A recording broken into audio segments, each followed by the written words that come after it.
And it's an enormous opportunity for us to network with one another, to exchange ideas, to understand that some of our problems are problems of other people as far away as Tonga and Australia. It is the networking with other companies, seeing what others are doing all around the world. So we've been here for a couple of days on a conference, talking with whale watchers all around the world.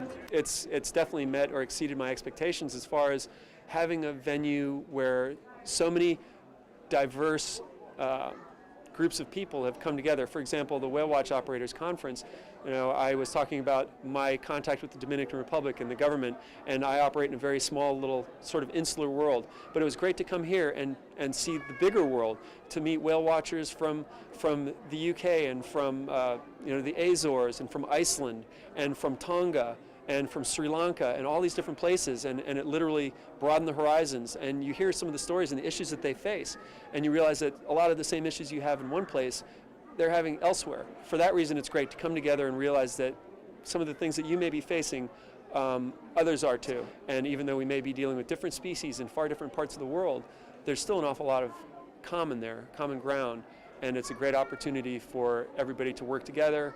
Mutual support, it's been great. There's been very little feeling of competition or any kind of rivalry. It was all just checked at the door. It's been fantastic. An amazing experience to bring the best of the best World Whale Watch operators together under one roof. And everybody here is so dedicated to conservation, to responsible, respectful whale watching, and to show this to the public. Where operators can interact with one another, contact one another, compare and contrast codes of conduct, ways of doing things, ask advice if you're just coming into the industry. So many of the people that are involved today and this weekend have been whale watch operators for many years. I've been in the business now for 10, 15 years. I've been watching whales from boats for 30 years. And we can bring an enormous amount of knowledge to those who are coming new into the market and say, hey, we've made those mistakes. We've done it wrong before. We know where we went wrong. We can help you make those decisions and avoid those problems and the way in which things can be done badly. And if you do it right and do it in a sustainable way, then it actually affects the bottom line, so it affects everybody. It's better for the dolphins, it's better for the whales that we go out watching, it's also better for the bottom line. Right now there's no specific global regulations that address whale watching on a global basis. There's too many regions and it would be very, very hard to implement. But whale watching is a growing industry, and that's where the possibility of having outside regulation or intervention comes into play. And that hasn't happened on a global scale just yet, but it's foreseeable that something like that could happen.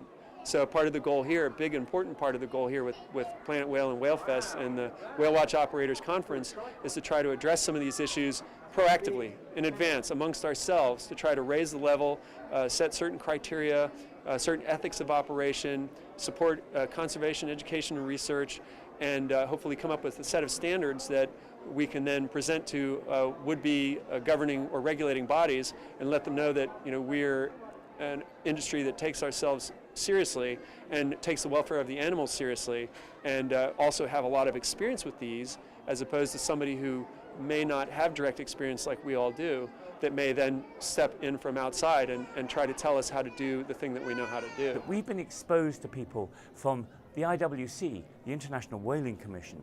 Now, up until 10 years ago, that would have been unheard of, that operators, NGOs, were sitting down round a table talking to representatives from a working group on the IWC. And to be able to also put out what you're doing to the public, to help educate them. I mean, I've learned about operations that I had no idea existed, and I'm in the business. It's an excellent resource.